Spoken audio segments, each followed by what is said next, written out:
août 479 avant Jésus-Christ. Sur les plaines poussiéreuses de Béotie, près d'une petite ville appelée Platée, se prépare ce qui deviendra le plus grand massacre de l'histoire antique. Des dizaines de milliers d'hommes vont mourir dans les heures qui viennent, et le cours de l'histoire occidentale sera changé pour toujours.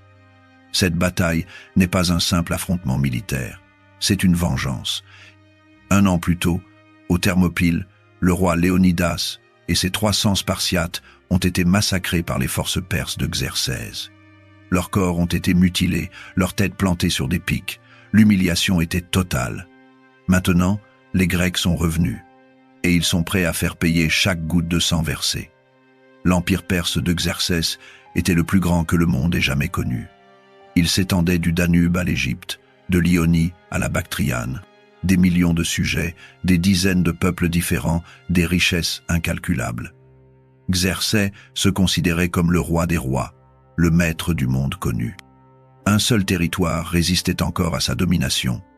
Ces petites cités grecques insignifiantes qui osaient défier sa puissance. En 480 avant Jésus-Christ, Xerxès avait lancé la plus grande invasion militaire jamais vue. Des centaines de milliers de soldats, une flotte colossale, des provisions pour nourrir une armée pendant des mois. L'objectif était simple, écraser définitivement la Grèce et faire plier ces cités arrogantes qui refusaient de se soumettre. L'invasion avait bien commencé. Aux Thermopyles, malgré la résistance héroïque de Léonidas, les Perses avaient franchi le passage. Athènes avait été prise, pillée, brûlée. Les temples de l'Acropole étaient en cendres. Les Perses semblaient invincibles. Mais septembre 480 avait tout changé. À Salamine, dans le détroit étroit entre l'île et le continent, la flotte grecque avait anéanti la marine perse. Xerxès, depuis son trône d'or installé sur une colline, avait assisté impuissant au massacre de ses navires. Des centaines de trirèmes perses coulés, des milliers de marins noyés. La défaite était catastrophique. Terrifié à l'idée que les Grecs ne détruisent les ponts sur l'Hellespont et ne le piègent en Europe, Xerxès avait fait quelque chose d'impensable pour un roi des rois. Il avait fui. Il était reparti en Asie avec le gros de son armée, abandonnant la conquête de la Grèce. Mais Xerxès n'avait pas tout perdu. Il avait laissé derrière lui son meilleur général, Mardonios, avec une armée massive. 300 000 hommes, selon certaines sources, plus probablement entre 100 et 150 000 soldats d'élite, des Perses, des Mèdes, des Bactriens, des Indiens, des Sakas, la fine fleur de l'armée impériale.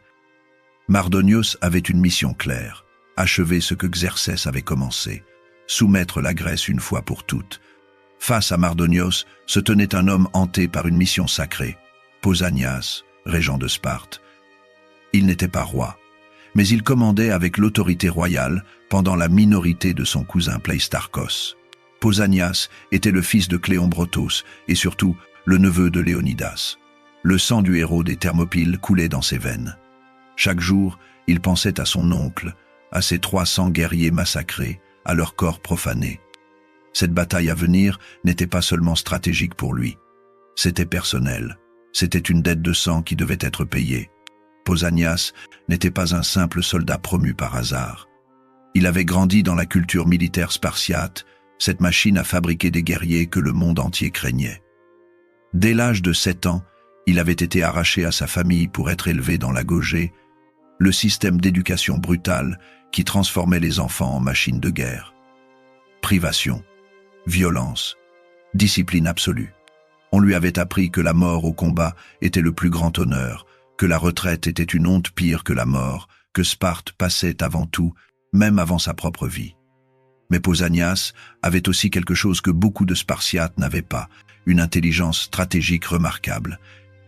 Il comprenait que gagner cette guerre ne serait pas seulement une question de courage ou de force. Il fallait unir les cités grecques, ces rivaux séculaires qui se détestaient cordialement en temps normal. Athènes et Sparte avaient des siècles d'hostilité derrière elles. Corinthe, Mégare, Thèbes, toutes ces cités avaient leurs propres agendas, leurs propres ambitions. Réussir à les faire combattre ensemble comme une seule armée était peut-être plus difficile que de vaincre les Perses eux-mêmes. Mardonios était loin d'être un imbécile. Gendre et neveu de Darius Ier, cousin de Xerxès, il appartenait à la plus haute aristocratie perse. Il avait combattu dans d'innombrables campagnes, conquis la Macédoine en 492, écrasé des révoltes, commandé des armées dans tout l'Empire. C'était un tacticien brillant qui comprenait parfaitement la psychologie grecque. Il savait que l'unité grecque était fragile, artificielle, maintenue ensemble uniquement par la peur commune des Perses. Il suffisait de briser cette unité pour que tout s'effondre. L'hiver 480-479, Mardonios avait installé ses quartiers en Thessalie et lancé une offensive diplomatique remarquable.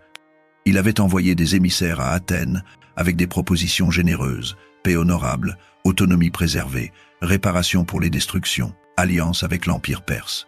Les Athéniens deviendraient les alliés privilégiés de Xerxès en Grèce, avec tous les avantages que cela impliquait. Mardonios connaissait l'histoire. Athènes et Sparte se détestaient. Si Athènes basculait du côté perse, toute la coalition grecque s'effondrerait en quelques jours. Mais les Athéniens avaient refusé. Malgré leur ville en ruine, malgré leurs temples détruits, malgré leurs maisons brûlées, ils avaient rejeté l'offre perse. Quand les Spartiates, inquiets, avaient envoyé leur propre ambassade pour s'assurer de la fidélité athénienne, les Athéniens les avaient reçus froidement. Comment osaient-ils douter de leur détermination? Les Athéniens avaient été clairs. Être grec, partager le même sang, la même langue, les mêmes dieux, les mêmes valeurs, cela interdisait toute trahison, même face à l'anéantissement. Au printemps 479, Mardonios avait compris que la diplomatie avait échoué. Il était temps de reprendre la guerre. Il avait marché vers le sud avec son armée massive, envahi l'Attique une deuxième fois, occupé Athènes, déserte une deuxième fois. Les Athéniens avaient de nouveau évacué, abandonnant leur foyer pour la seconde fois en moins d'un an. Mardonios avait fait raser ce qui restait debout. Athènes n'était plus qu'un champ de ruines fumantes, puis il s'était retiré en Béotie, au nord, pour préparer la bataille décisive. Mardonios avait choisi son champ de bataille avec soin. Près de la petite ville de Platée, au sud de Thèbes, s'étendait une vaste plaine bordée au sud par le mont Cithéron et traversée par la rivière Asopos. Ce terrain était parfait pour la cavalerie perse, l'arme principale de Mardonios. Dans cette plaine ouverte, ces milliers de cavaliers pourraient manœuvrer librement, harceler les Grecs, les encercler, les massacrer. Mardonios avait fait construire un immense camp fortifié sur la rive nord de l'Asopos, entouré de palissades de bois. Un refuge où son armée pourrait se replier en cas de problème. L'armée grecque qui marchait vers lui était impressionnante. Pausanias avait réussi l'impossible, rassembler une force militaire colossale. 10 000 hoplites spartiates, l'élite absolue de la guerre grecque.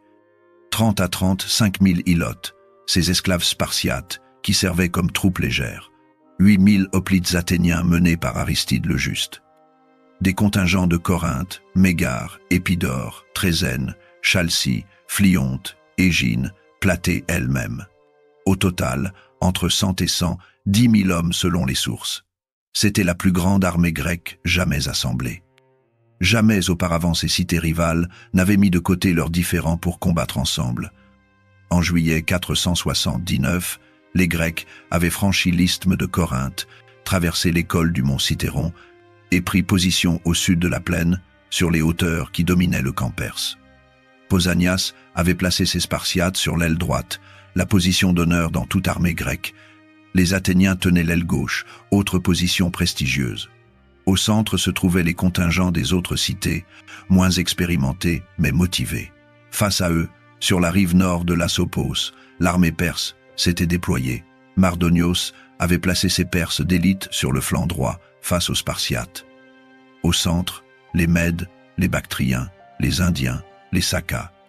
Sur le flanc gauche, les alliés grecs qui avaient choisi le camp perse, principalement des Thébains. Les deux armées étaient face à face. Plus de 200 000 hommes armés jusqu'aux dents, prêts à s'entretuer. La plus grande concentration de forces militaires que la Grèce n'avait jamais vue, et personne ne bougeait. Pendant 11 jours, les deux armées sont restées immobiles, se regardant en chiens de faïence. Ce n'était pas de la lâcheté. C'était de la stratégie pure. Chaque commandant attendait que l'autre commette la première erreur. Pausanias refusait de descendre dans la plaine où la cavalerie perse le massacrerait. Mardonios refusait d'attaquer en montant vers les hauteurs où les hoplites grecs dans leur formation de phalange, sur un terrain accidenté, seraient invincibles. Les deux généraux comprenaient que celui qui attaquerait le premier sur le terrain de l'autre perdrait probablement la bataille. Mais cette immobilité n'était qu'apparente. Chaque jour, il y avait des escarmouches, des attaques de cavalerie, des échanges de flèches. Mardonios testait les défenses grecques, cherchait les points faibles. Le troisième jour, il envoya sa cavalerie dans une charge contre le flanc grec, tenu par les Mégariens et les Athéniens. Les cavaliers perses galopaient en cercle autour des hoplites grecs, les criblaient de flèches, tentaient de briser leur formation. Les Grecs tenaient bon, leurs grands boucliers de bronze les protégeant. Les archers athéniens ripostaient, cherchant à abattre les chevaux plutôt que les cavaliers. C'est pendant cette escarmouche qu'un événement décisif s'est produit.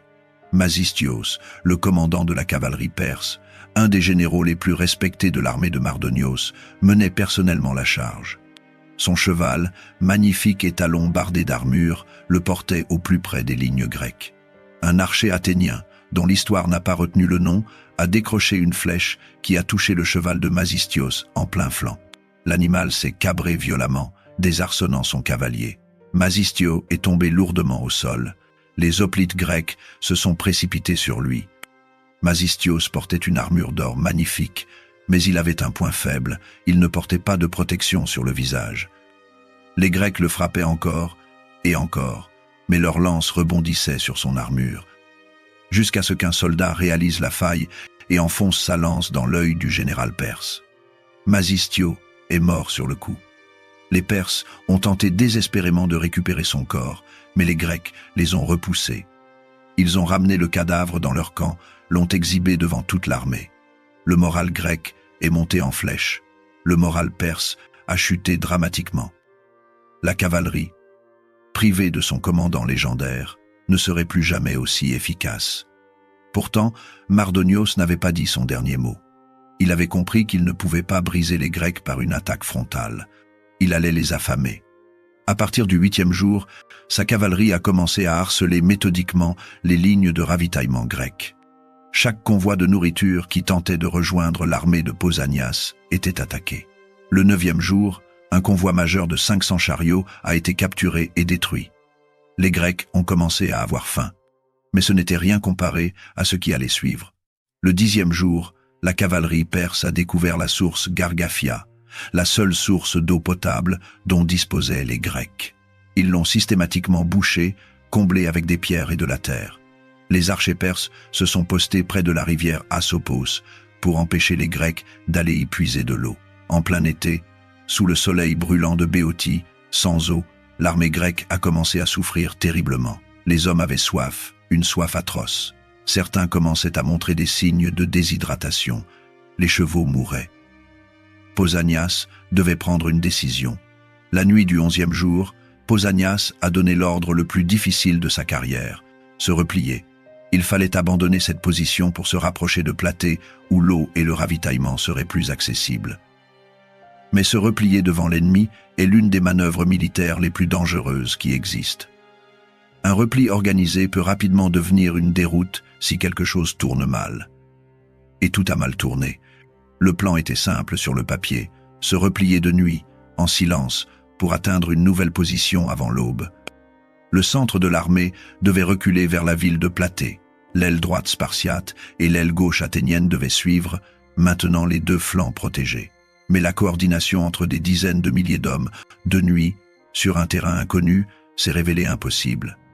Les différents contingents se sont déplacés à des moments différents, dans des directions différentes. Les généraux des diverses cités n'ont pas tous obéi aux ordres au même moment. Certains sont partis trop tôt, d'autres trop tard. Quand l'aube s'est levée, le matin du 27 août 479, la situation était catastrophique. Le centre de l'armée grecque s'était replié vers Platée, mais trop loin, et dans le désordre. L'aile gauche athénienne était restée en position, se retrouvant isolée. L'aile droite spartiate avait à peine commencé son mouvement et se trouvait coincée dans la plaine, loin de toute protection. Les trois parties de l'armée grecque étaient séparées, incapables de se soutenir mutuellement. Pausanias se trouvait avec ses Spartiates et les Tégéens dans la position la plus exposée qui soit, en plein milieu de la plaine, à portée de la cavalerie perse, sans protection, sans soutien. Quand les éclaireurs perses ont rapporté la situation à Mardonios, le général a cru que les dieux lui offraient la victoire sur un plateau d'argent. Les Grecs étaient en pleine retraite désordonnée, leurs lignes brisées, leurs forces dispersées. C'était le moment parfait pour attaquer. Mardonios n'a pas hésité une seconde. Il a donné l'ordre à toute son armée de se lancer à la poursuite des Grecs. Les Perses sont sortis de leur camp fortifié en hurlant, convaincus qu'ils allaient massacrer un ennemi en déroute. C'était exactement ce que Pausanias espérait. Pausanias n'était pas en train de fuir.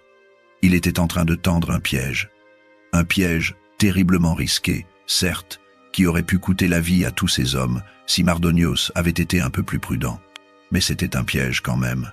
Pausanias avait compris que Mardonios ne pouvait pas résister à l'appât d'une armée grecque en désordre.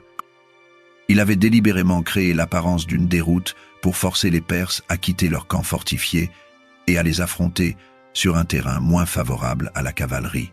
Les Spartiates et les Tégéens se trouvaient maintenant près d'un petit ensemble de collines basses, juste assez accidenté pour gêner les charges de cavalerie, mais pas assez pour empêcher le déploiement de la phalange. C'était loin d'être le terrain idéal, mais c'était mieux que la plaine ouverte. Pausanias a ordonné à ses hommes de former la phalange. 10 000 hoplites spartiates se sont mis en formation, leurs grands boucliers ronds imbriqués, leurs longues lances pointées vers l'avant, formant un mur de bronze et d'acier. À leur côté, les Tégéens ont fait de même. 15 000 hommes formant une masse compacte, impénétrable, mortelle. La cavalerie perse a chargé en premier. Des milliers de cavaliers galopant à pleine vitesse vers les lignes spartiates, décochant des nuées de flèches. Le ciel s'est obscurci de projectiles. Les flèches tombaient comme une pluie meurtrière sur les hoplites. Mais les Spartiates tenaient leurs boucliers levés, protégeant leur corps. Les flèches ricochaient sur le bronze, se plantaient dans le bois épais des boucliers. Certaines trouvaient leur chemin entre les boucliers, touchaient des hommes qui s'effondraient. Mais la phalange tenait bon. Les Spartiates ne bougeaient pas d'un pouce, impassibles sous les flèches, comme des statues de fer. Puis l'infanterie perse est arrivée. Des dizaines de milliers de fantassins perses et mèdes se sont précipités sur les Spartiates. Ils portaient des armures d'écailles, des boucliers en osier recouverts de cuir, des épées courtes, des lances légères. Ils étaient courageux, déterminés, bien entraînés, mais ils n'étaient pas des hoplites. L'infanterie perse était conçue pour la mobilité et la flexibilité, pas pour le choc frontal. Quand ils ont heurté la phalange spartiate, c'était comme si une vague s'écrasait sur un rocher. Les Spartiates ont commencé le massacre. Il faut comprendre ce qu'était un hoplite spartiate pour comprendre ce qui s'est passé ensuite. Ces hommes n'étaient pas des soldats ordinaires. Ils étaient le produit d'un système social entièrement dédié à créer les meilleurs guerriers que le monde n'ait jamais connus. Dès l'âge de 7 ans, ils étaient arrachés à leur famille et soumis à un entraînement brutal. On les affamait pour qu'ils apprennent à voler de la nourriture sans se faire prendre. On les battait pour qu'ils apprennent à supporter la douleur. On les envoyait tuer des ilotes dans la nuit pour qu'ils apprennent à tuer sans hésitation. Leur entraînement durait 20 ans, 20 ans de violence, de discipline, de perfectionnement de chaque geste martial. Le résultat était devant les Perses, des hommes qui ne connaissaient pas la peur, qui ne reculaient jamais, qui combattaient avec une efficacité mécanique terrifiante. Chaque Spartiate portait une armure de bronze qui couvrait son torse, un casque qui protégeait sa tête en ne laissant qu'une fente pour les yeux, un grand bouclier rond qui couvrait son côté gauche et une partie du côté droit de l'homme à sa gauche. Cette formation imbriquée rendait la phalange pratiquement invulnérable de face. Les Spartiates portaient aussi une longue lance de près de 3 mètres, appelée Dori, et une épée courte appelée Xipho pour le combat rapproché. Quand les Perses ont chargé, les Spartiates ont simplement abaissé leurs lances et ont enfoncé les pointes dans les corps qui se précipitaient sur eux. Chaque coup tuait. Les lances transperçaient les armures d'écailles perses comme si elles étaient en papier, entraient dans les corps, ressortaient sanglantes. Les Perses au premier rang tombaient par dizaines. Ceux du deuxième rang piétinaient leurs cadavres pour atteindre les Spartiates et subissaient le même sort. Les lances spartiates entraient et sortaient en un rythme régulier, mécanique, implacable. Les Perses tentaient désespérément de briser la formation. Ils saisissaient les lances spartiates, essayaient de les arracher. Certains réussissaient. Alors les Spartiates sortaient leurs iphos et continuaient de tuer. Ces épées courtes étaient parfaites pour le combat rapproché. Les Spartiates les enfonçaient dans les gorges, les ventres, les yeux. Le sang coulait en rivière. Les cris des mourants remplissaient l'air. Les Perses combattaient avec un courage extraordinaire, mais courage ne signifie pas compétence. Ils mouraient par centaines, par milliers, et la phalange spartiate avançait lentement sur un tapis de cadavres. Mardonios observait tout cela depuis son cheval blanc. Il voyait son armée se faire massacrer. Il voyait ses hommes incapables de percer ses lignes de bronze. Il a pris la décision que seul un grand commandant peut prendre. Il allait mener lui-même la charge. Il a rassemblé son régiment d'élite, les immortels Perses, ces 1000 guerriers qui étaient la garde personnelle du roi, des rois. Il a galopé droit vers la mêlée, ces immortels le suivant. Si ces hommes devaient mourir, il mourrait avec eux. Mardonios, sur son cheval blanc, était impossible à manquer. Toute l'armée grecque pouvait le voir, chargeant comme un fou vers les lignes spartiates. Les Spartiates ont intensifié leurs efforts. Ils voulaient ce général. Ils voulaient sa tête. Autour de Mardonios, les immortels combattaient avec une férocité désespérée, formant un mur de corps pour protéger leur commandant.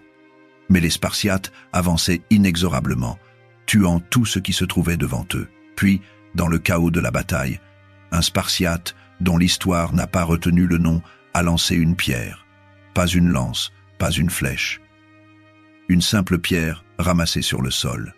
Cette pierre a frappé Mardonios en pleine tête. Le choc a été assez violent pour le faire tomber de son cheval. Les Spartiates se sont immédiatement jetés sur lui. En quelques secondes, le général perse était mort, piétiné et poignardé par une douzaine d'hoplites. La mort de Mardonios a brisé l'armée perse. Quand les soldats ont vu leur commandant tomber, quand le mot s'est répandu que le général était mort, la panique s'est installée. Les immortels ont tenté de récupérer le corps, mais les Spartiates les ont repoussés. L'élite perse, ces guerriers qui n'avaient jamais connu la défaite, se faisaient massacrer par les Spartiates. Ils ont commencé à reculer. Le recul est devenu une retraite. La retraite est devenue une déroute. Les Perses ont commencé à fuir vers leur camp fortifié. Des milliers d'hommes couraient en panique, jetant leurs armes, abandonnant leurs boucliers. Les Spartiates les poursuivaient, les tuaient dans le dos. C'était maintenant une chasse à l'homme. Les cavaliers perses qui tentaient de couvrir la retraite étaient abattus. Les fantassins perses qui se retournaient pour combattre étaient submergés. Le champ de bataille était jonché de cadavres perses. Le sang rendait le sol glissant. L'odeur de la mort était partout. Pendant ce temps, sur l'aile gauche du champ de bataille, les Athéniens affrontaient leurs propres démons. Face à eux se trouvaient les Thébains, ces Grecs qui avaient choisi de collaborer avec les Perses. Il n'y a pas de haine plus intense que celle entre des compatriotes qui ont choisi des camps opposés. Les Athéniens détestaient les Thébains médisants avec une passion viscérale. Les Thébains avaient trahi la Grèce pour sauver leur propre ville. Maintenant, ils allaient payer. Les Thébains étaient d'excellents combattants. Comme les Athéniens, c'étaient des hoplites équipés d'armures lourdes et entraînés aux tactiques de phalange. Quand les deux formations se sont heurtées, le choc a été titanesque. Bronze contre bronze, lance contre lance, rage contre rage. Les Thébains combattaient pour leur survie. Ils savaient que s'ils perdaient cette bataille, leur cité serait détruite, leur famille massacrée. Ils se battaient avec le courage du désespoir. Les Athéniens combattaient avec la fureur de la vengeance. Leur ville avait été brûlée 2 fois, leur temple était en ruine, leur maison n'existait plus. Tout cela à cause de la collaboration thébaine avec les Perses. Chaque coup de lance athénien portait toute cette rage accumulée. Les deux phalanges s'enfonçaient l'une dans l'autre. Les lances transperçaient les armures, les hommes tombaient des 2 côtés. C'était une boucherie mutuelle. Aristide, le commandant athénien, voyait que Pausanias avait besoin d'aide. Les Spartiates étaient engagés contre la masse principale de l'armée perse et, malgré leur efficacité dévastatrice, ils pouvaient être submergés par le nombre. Aristide a tenté d'envoyer des renforts, mais les Thébains bloquaient complètement son aile. Impossible de bouger sans exposer ses hommes à une attaque de flanc. Les Athéniens devaient détruire les Thébains avant de pouvoir aider ailleurs. La bataille entre Athéniens et Thébains a duré des heures. C'était un affrontement sans pitié entre 2 formations de hoplites de qualité égale. Mais progressivement, La supériorité numérique athénienne et leur rage vengeresse ont fait la différence. Les Thébains ont commencé à plier. Leurs rangs se sont éclaircis. Leurs pertes devenaient insoutenables. Quand ils ont vu au loin que les Perses fuyaient, que Mardonios était mort, ils ont compris que tout était perdu. Ils ont commencé à reculer, d'abord en ordre, maintenant leur formation. Puis, le recul s'est accéléré. Finalement, ils ont rompu et ont fui vers Thèbes. Les Athéniens les ont poursuivis, tuant tous ceux qu'ils pouvaient rattraper. Les Perses survivants se sont repliés dans leur camp fortifié, pensant y trouver refuge. Le camp était immense, entouré de palissades épaisses, avec des tours de guet. C'était une vraie forteresse temporaire. Des dizaines de milliers de Perses se sont entassés à l'intérieur, fermant les portes derrière eux. Ils pensaient qu'ils pourraient tenir, que les Grecs ne pourraient pas prendre le camp. Ils avaient tort. Les Spartiates étaient des guerriers d'exception en bataille rangée. Mais ils n'avaient aucune expérience de la guerre de siège. Les palissades perses les arrêtaient. Ils tentaient de les escalader et se faisaient repousser par les défenseurs perses qui leur lançaient des javelots et des pierres. Les Spartiates excellaient dans le combat en formation, pas dans l'assaut de positions fortifiées. Pendant un moment, il a semblé que les Perses pourraient effectivement se retrancher et survivre. Puis, les Athéniens sont arrivés. Après avoir dispersé les Thébains, Aristide avait mené ses hoplites à marche forcée vers le camp perse. Et les Athéniens, contrairement aux Spartiates, avaient de l'expérience en matière de siège.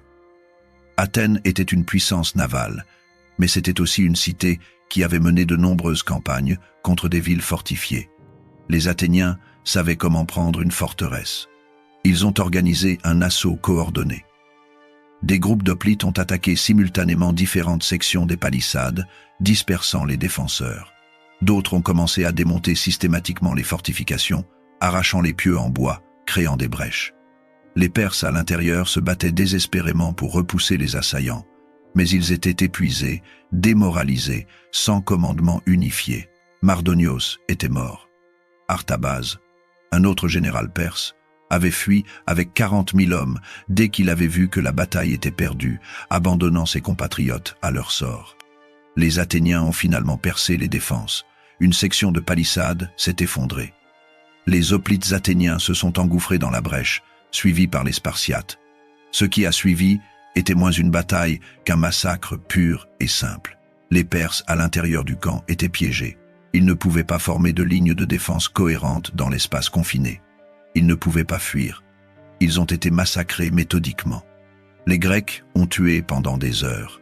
Ils avançaient rang par rang à travers le camp, leurs lances transperçant tout ce qui bougeait. Les Perses tentaient de se défendre avec ce qu'ils avaient sous la main, des épées, des couteaux, leurs mains nues.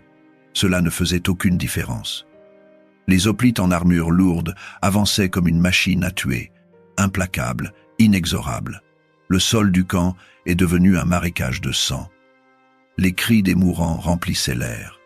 Les quelques Perses qui tentaient de se rendre étaient tués quand même. Il n'y avait pas de quartier donné ce jour-là. Quand le massacre s'est enfin arrêté, quand il n'y avait plus personne à tuer, les Grecs ont regardé autour d'eux et ont réalisé l'ampleur de leur victoire. Des dizaines de milliers de cadavres perses jonchaient le champ de bataille et le camp. Certaines estimations parlent de plus de 100 000 morts perses. D'autres sources sont plus conservatrices et parlent de 50 à 60, 10 000. Même avec le chiffre le plus bas, c'était un massacre d'une ampleur rarement vue dans l'histoire antique. Les pertes grecques étaient minimes en comparaison. Hérodote parle de 91 Spartiates morts, 52 Athéniens, 6 Tégéens. D'autres sources donnent des chiffres légèrement plus élevés, peut-être 1000 à 2000 morts grecs au total. C'était une victoire écrasante, totale, sans équivoque. L'armée perse en Grèce était anéantie. Le butin était inimaginable. Les Perses avaient apporté avec eux les richesses d'un empire. Le camp regorgeait d'or, d'argent, de bijoux, de tissus précieux, d'armes magnifiques. Les tentes des généraux perses étaient remplies de luxes incroyables. Mardonios lui-même avait voyagé avec un mobilier digne d'un roi, des lits d'or et d'argent, des tables incrustées de pierres précieuses, de la vaisselle en or massif. Pausanias, marchant dans la tente de Mardonios, a été stupéfait par l'opulence. Il a fait préparer un banquet en utilisant les cuisiniers perses et la vaisselle persane, puis l'a comparée avec un repas spartiate typique fait de pain noir et de bouillon. Le contraste était si absurde qu'il a éclaté de rire. Les Grecs ont passé plus de 10 jours à organiser la distribution du butin. Une partie a été mise de côté pour les dieux, des offrandes massives envoyées au temple de Delphes, d'Olympie, de l'isthme de Corinthe. Une partie a été donnée aux veuves et aux orphelins des guerriers morts. Le reste a été divisé entre les cités participantes, proportionnellement à leur contribution. Même avec cette division, chaque soldat grec est rentré chez lui riche. Les Spartiates simples ont reçu plus d'argent qu'ils n'en avaient jamais vu de leur vie. La bataille de Platée n'était pas un événement isolé. Le même jour, ou quelques jours plus tard, une autre victoire décisive se produisait au cap Mycale, sur la côte d'Asie mineure. La flotte grecque, commandée par le roi spartiate Léotychidas, affrontait les restes de la marine perse. Terrorisés par leur défaite à Salamine, les Perses avaient tiré leurs navires sur la plage et construit des fortifications pour se protéger. Mais cette stratégie défensive ne les a pas sauvés. Les Grecs ont débarqué, attaqué le camp perse et l'ont complètement détruit. La flotte perse a été capturée et brûlée, anéantissant définitivement la puissance navale de Xerxès. Ces deux victoires combinées Platée sur terre et Mycale sur mer signifiaient la fin complète de la menace perse sur la Grèce. Xerxès n'avait plus d'armée en Europe, plus de flotte pour en transporter une nouvelle, et ses meilleurs généraux étaient morts. Son empire avait subi une humiliation totale. Plus jamais la Perse ne tenterait d'envahir la Grèce continentale. Mais Platée représentait bien plus qu'une simple victoire militaire. Cette bataille a sauvé la civilisation grecque à un moment critique de son développement. Si les Perses avaient gagné, la Grèce serait devenue une simple province de l'Empire perse. 50e siècle de Périclès n'aurait jamais existé. Le Parthénon n'aurait jamais été construit. Les grands philosophes comme Socrate, Platon et Aristote n'auraient jamais pu développer leurs idées. Les dramaturges comme Sophocle et Euripide n'auraient jamais écrit leurs chefs-d'œuvre. La démocratie athénienne aurait été étouffée avant même de pouvoir s'épanouir. Toute la culture qui allait définir l'Occident pour les 2000 ans suivants aurait été anéantie dans l'œuf. L'histoire de Pausanias, le héros de Platée, connaît cependant une fin tragique. Après la bataille, il était au sommet absolu de sa gloire. Les Grecs le vénéraient comme un demi-dieu. Sparte l'honorait comme jamais aucun général ne l'avait été. Il possédait tout, le respect universel, la richesse et la gloire immortelle. Mais quelque chose avait changé en lui. Pausanias avait goûté au luxe perse après la victoire. Il avait vu la richesse extraordinaire de Mardonios, vécu dans ses tentes somptueuses, utiliser sa vaisselle d'or. Cette exposition à l'opulence orientale l'avait transformé. En 478, il commanda une flotte grecque qui libéra Chypre et prit Byzance. Mais à Byzance, son comportement devint inquiétant. Il commença à s'habiller à la mode perse, adopta des manières orientales et traita les soldats grecs avec une arrogance et une cruauté inhabituelles. Des rumeurs circulèrent qu'il négociait secrètement avec les Perses et aspirait à devenir un satrape de l'Empire perse. Sparte le rappela et le jugea pour trahison. Il fut acquitté faute de preuves suffisantes, mais sa réputation était irrémédiablement ternie. Il retourna à Byzance comme aventurier privé, poursuivant ses intrigues avec les Perses.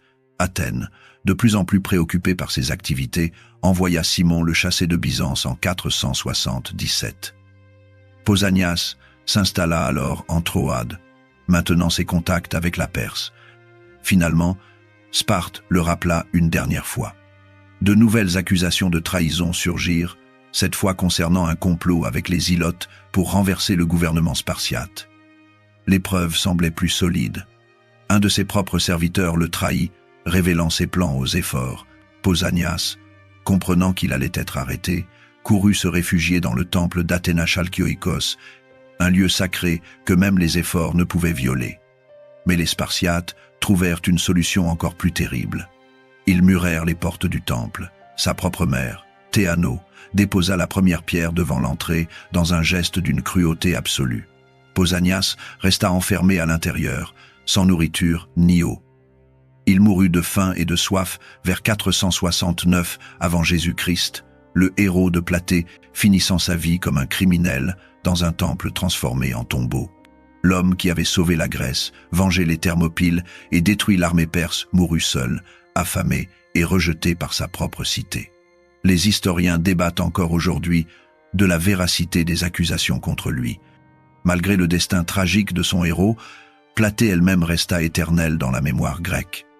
Chaque année, après la bataille, les Grecs se rassemblaient sur le champ de bataille pour honorer les morts. Ils organisaient des jeux funéraires, des sacrifices aux dieux et des banquets où ils racontaient les exploits de cette journée extraordinaire.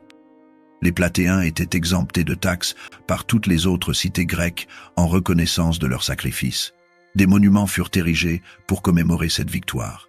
À Delphes, les Grecs consacrèrent un gigantesque tripode de bronze soutenu par une colonne faite de 3 serpents de bronze entrelacés, sur laquelle étaient gravés les noms de toutes les cités participantes. Cette colonne existe encore aujourd'hui à Constantinople, témoignant après 2400 ans de cette victoire décisive. Platée démontra qu'un peuple libre pouvait vaincre un empire autoritaire. Cette leçon résonna à travers les siècles, inspirant les révolutionnaires américains, les résistants de la Seconde Guerre mondiale et tous les peuples opprimés qui refusaient de se soumettre. La bataille prouva que la qualité pouvait battre la quantité, que la discipline pouvait vaincre le nombre, que des hommes libres combattant pour leur survie étaient plus forts que des esclaves combattant pour un empereur. 25 siècles plus tard, Platée nous rappelle que la liberté n'est jamais garantie et doit être défendue constamment, parfois au prix du sang. C'était le jour où l'histoire du monde changea de direction, où les Grecs prouvèrent qu'ils ne se laisseraient jamais asservir, créant par leur courage et leur détermination le monde dans lequel nous vivons encore aujourd'hui.